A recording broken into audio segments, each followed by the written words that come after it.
What is good, yo? It's your boy Ty back here with another video. In this video today, we are going to be talking about the new Domination that did come to NBA 2K22 MyTEAM today. Now, I don't know if you have to have any of these prior things done to unlock the new Domination.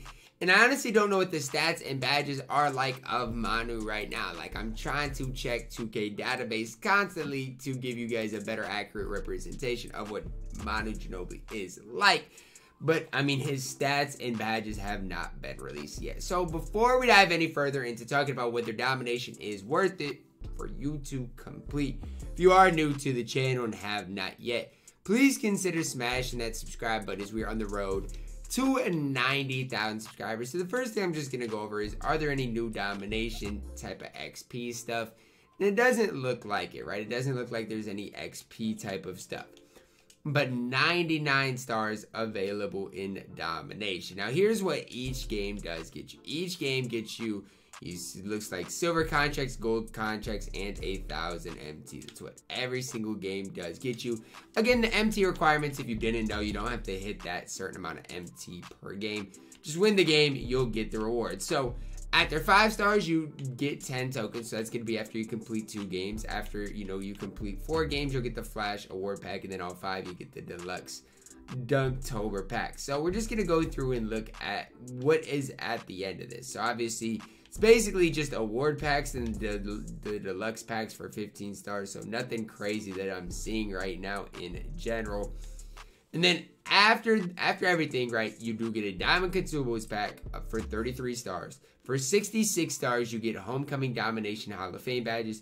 And for 99 stars, you get Manu Ginobili. Now, the big question mark is, obviously with these in the past, we've seen tokens, a ton of tokens in general for those. For these, we saw, the courts. But as you went, you got some things, right? And that's the thing for the Homecoming Domination. It doesn't look like you get any jerseys or anything like that to lock in for. And that's the one thing about it that I'm still not necessarily sure about, right? In the tweet, it basically says, complete the brand new Homecoming Domination tier to redeem Pink Diamond Manu Ginobili. Says you do earn over 100 rewards from doing this, but I really just think that's, the rewards for winning every game, which honestly, there's nothing too crazy in the rewards that I'm seeing right now. Now, maybe in the second, in the tiers, as you go up, you'll get better rewards outside of just contracts and MT. I guess we'll see. But I mean, when you go into the collection, even into kind of the rewards, it doesn't look like there's anything new in here to get from Domination. And so that's the only thing that I'm just kind of unsure about, is the Domination kind of rewards in general. You guys can see here, the Manu Ginobili is the only Domination reward that we do have there. So I don't know, you guys are probably wondering, is Domination worth grinding for you guys? And without Manu's stats, it's kind of hard for me to give you guys that kind of overlay. Now, here's what I'll say.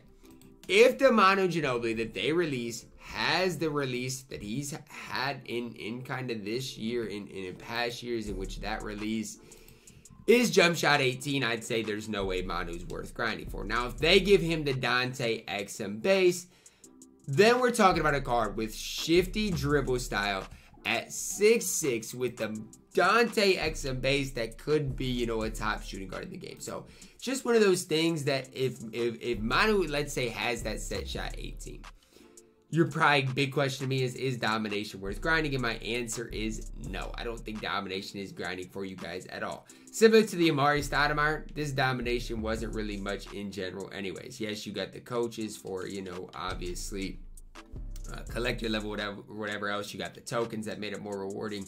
Here it just, you get some packs, but in general, just don't think there's enough, in my opinion, for you guys to grind. You got to play 5 games to get 10 tokens and 2 award packs, as well as some MT and contracts, which ultimately is not the worst case scenario. But if we're grinding for a Manu Ginobili who's just not very good, it's hard for me to say it's worth grinding. Now, for me specifically, I love Hall of Fame badges, especially on this account. So Obviously, the Homecoming Domination Hall of Fame badges is something that I'm kind of highlighting myself and thinking that I need to at least eventually get done. I like to kind of stay up to date on things and not fall too far behind because, I mean, whether it's token, whether it's badges, obviously having Manu Ginobili if he is souped up, there's a lot of different things to think about. So how I'd prioritize domination without Manu's stats, let's just do this. If they do give Manu a better release, let's say even, you know, something other than this the set shot 18 that he's had, I'd really prioritize domination. I think Manu with any base, especially the XM base, which we saw him have last year, which, you know, I don't think they'll give him it, but if they do, he'll be incredible. If they do give him that, I'd prioritize him pretty heavily. If they don't give him that, I would not touch this game mode. That's what I'd prioritize for you guys, because you got the clutch time Michael Red, who honestly is better than Manu with set shot 18. Now, if Manu has the XM base, then that's a whole nother story. Obviously, Unlimited, Jason Richardson, another mode that you could grind instead of domination. So, it's just going to be interesting to see Manu Ginobili's stats as we go on today. I'll probably release a video about Manu's stats when they do end up getting released. But right now, I mean, I'm not super high on Manu if he has set shot 18. That's kind of how I'd phrase it. We knew that we were getting domination at some point this season, in the middle of the season. Now, my team was asked, you know, when is domination coming? And they basically said, you know, they didn't want to give a specific date in case things didn't go as planned.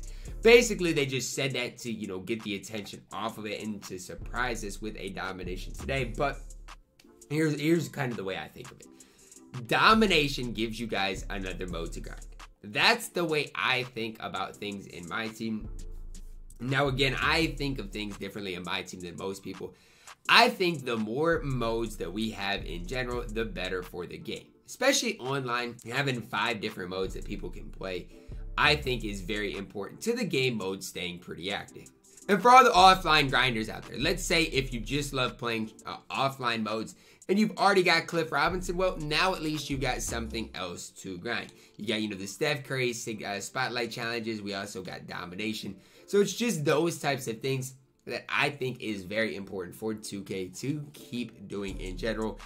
Kind of the timely stuff as well. I like the timely domination in the middle of the season. Because at the start of the season, there's so much hype built up. So much going on. So why not wait a couple of weeks before you drop domination? I actually do like that 2K did that kind of part of it in general, because they don't need to leak or drop everything at the same time every season. Similar to Triple Threat Offline Online, I'm glad that they update those rewards as we do go through it. But honestly, Manu Ginobili is really going to come down to this.